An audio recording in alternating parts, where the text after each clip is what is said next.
Breaking news, তামিমের সঙ্গে opening জুটি নিয়ে যা বললেন ইমন, বিস্তারিত দেখুন পুরো ভিডিওতে। দর্শক, টি-20 ক্রিকেটে সবশেষ কয়েকটি সিরিজে নিয়মিত খেলছেন পারভেজ হোসেন ইমন।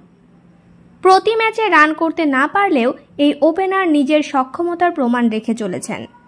তবে ইমনের দাবি তার নজর শুধুই বর্তমানে। এছাড়া তানজিদ তামিমের সঙ্গে ওপেনিং জুটি নিয়ে কথা বলেছেন এই বাঁহাতি ব্যাটার।